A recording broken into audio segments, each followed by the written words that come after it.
need this little trailer to pull behind the side-by-side or a four-wheeler. It's got all of our stakes and our reels and tools that we need for taking care of the cows.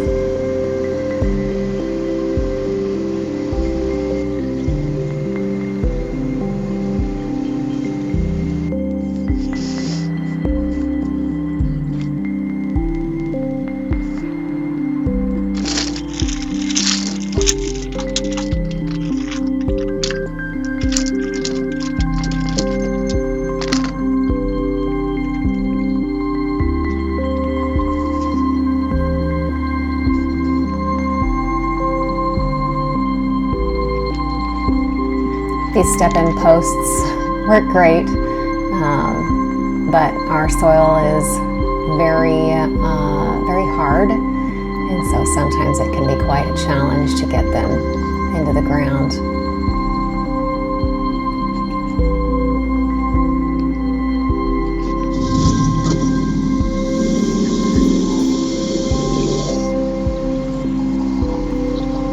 We move the cows around on the farm on a regular basis. Daily sometimes every few days. Depends on how good the grass looks. Sometimes it depends on my schedule and what we have going on. But typically, they get moved every few days. We practice rotational grazing with the cows, which is a practice of regenerative agriculture. It gives the land a chance to rest before the cows come back to it. It's also good for the cows. It keeps the fly pressure down. It keeps the parasite load down on the cows. We don't treat our cows unless it's absolutely necessary. So it's good for the cows and good for the grass. This heavy-duty tripod holds our reels. Come on, baby. The reels that we use, they're wrapped with like a poly line, and they can be electrified. So we do surround the cows with an electric fence. It keeps them in for the most part. The calves, the smaller cows, they can get in and out, but they stay pretty close to the herd. But it definitely drives me crazy. Ellie! As far as keeping predators out, it's not really an issue. The cows can take care of themselves and take care of each other. But we do have a lot of predators. We've got bears, we have coyotes, big cats apparently, though I have never seen one, which I'm grateful for. And we also do have a lot of wild dogs. Lost a couple of chicken flocks to dogs.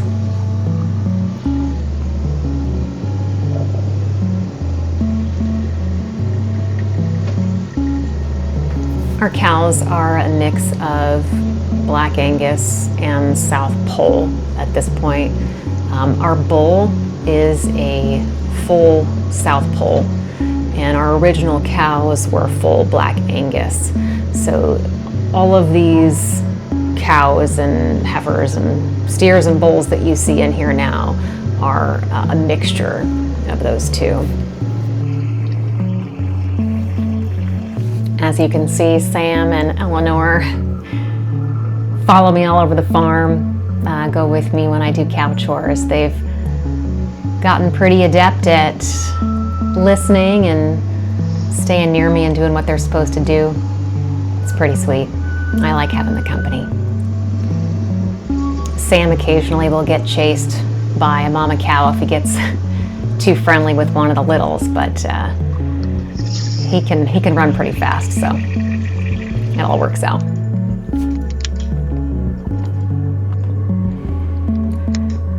The cows know when moving time is, and they tend to get a little impatient. So they're always waiting at the fence line and sometimes mooing at me pretty loud. Occasionally they will not wait for me to finish and just run through the fence. It does happen every once in a while, but generally they'll wait until they're asked. One of our main goals with the farm right now is just building topsoil and grass. We don't have really good grass on a lot of the farm. It is very dry, very rocky, and there's not a lot of topsoil there. So part of the reason that we have the cows is to make the ground better. Their cow urine and cow pies, it's good fertilizer. And I actually wish that we had more cows. The more fertilizer, the better at this point. We have been really lucky this year with a pretty decent amount of rain. So hopefully we'll be feeding grass through November. We do buy hay for the winter months, but hopefully we won't have to use it until pretty late into the winter.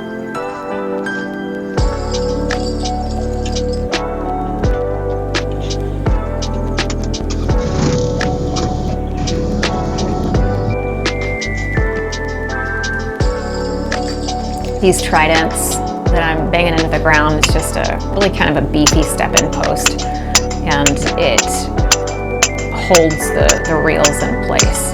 So you can connect a reel on either side.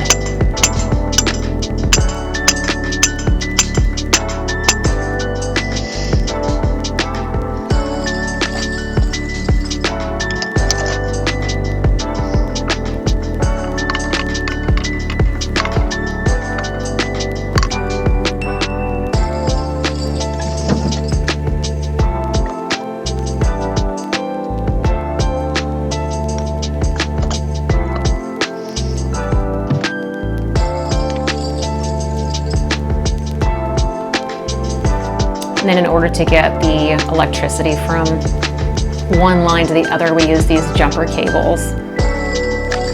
We have to put them on the outside of the fence because the calves do like to chew on anything they can get their hands on.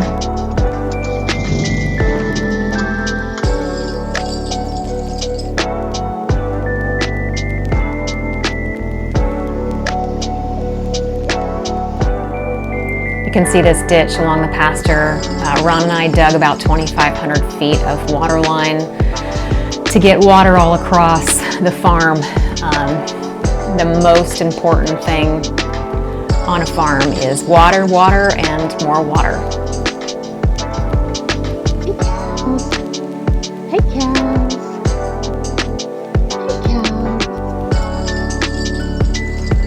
You guys ready to move? I've been really happy with our 25 calves, all the calves that were born this year. A lot of them are red, just like their dad, and they really turned out beautiful.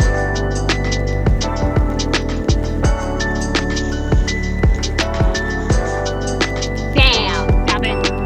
Gonna get your ass beat by his mommy. Her mommy. Hi, baby girl.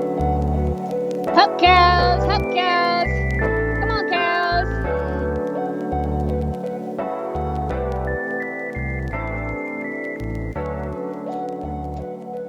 Hup cows, hup cows. Come on, cows. Hup cows, hup cows. Come on, cows. I usually try to let them through the fence at a natural opening, but I didn't have one today, and as you can see, they plowed right through the line. That is not ideal.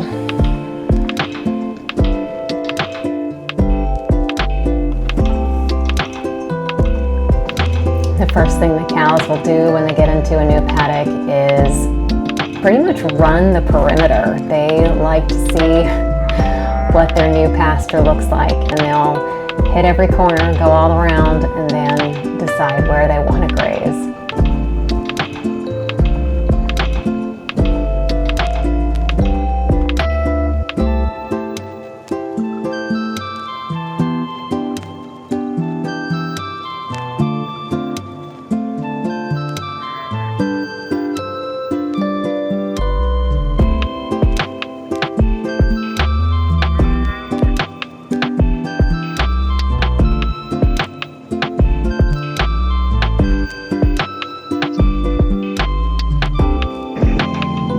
this water system that we have now is brand new now that we've got the water lines dug in. So we just have this little trough, and we built the wooden sled that's underneath it so that you can drag it behind a machine.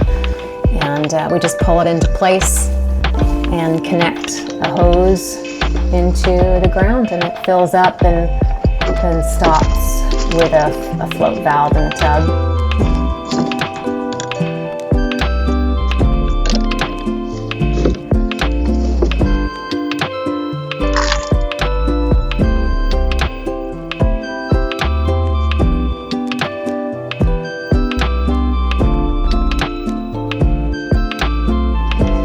This 4-inch pipe sticking up out of the ground just protects our water connectors, so none of the animals can get to it. And it protects it from the weather too.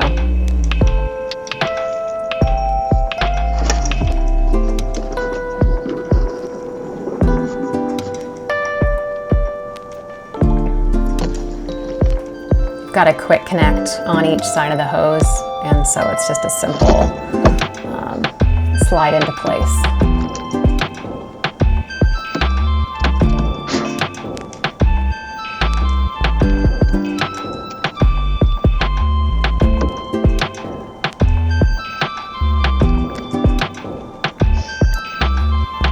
The other end of the hose has a clip on it that connects down into this other connector, and the line is pressurized, so it just immediately starts filling up the trough, and it's got pretty good pressure.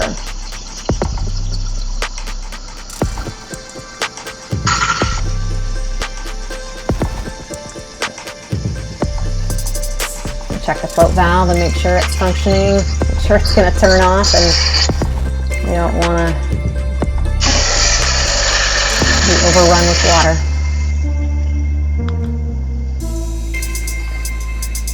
We have a new solar charger that we just got this week. It's from Premier One, and it works really great so far. I love it, but it's in this suitcase type structure, and then there's a big solar panel on the front of it. So again, it kind of keeps things compact and safe.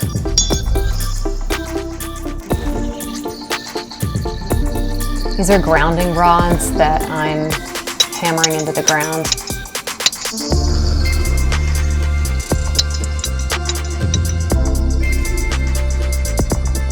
And you gotta make sure that the solar charger is facing south and tilted correctly so that you get as much sun as possible.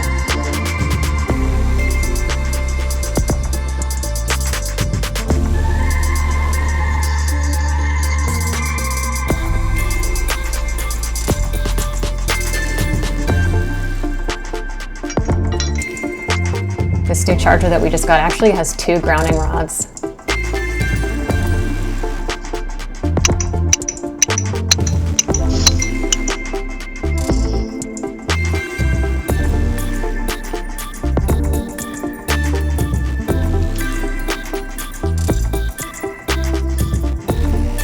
So one grounding cable goes from one grounding rod to the other.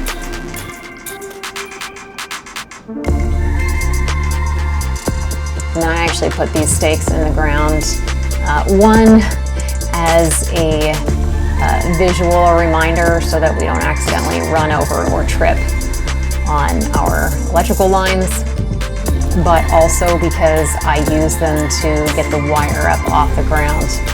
Again, we have a lot of critters on the farm, and they like to chew on wires.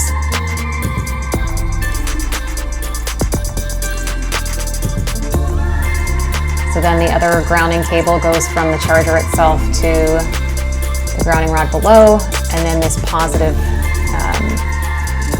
clip goes from the charger to the actual line itself.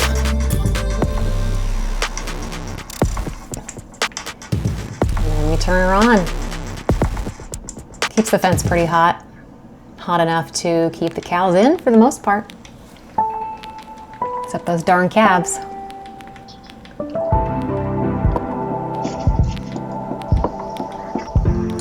just have to drag in their mineral feeder that has some salt and garlic in there, and I will be done with setup. Thanks for coming along with me on Cow Chores today. We'll see you guys soon.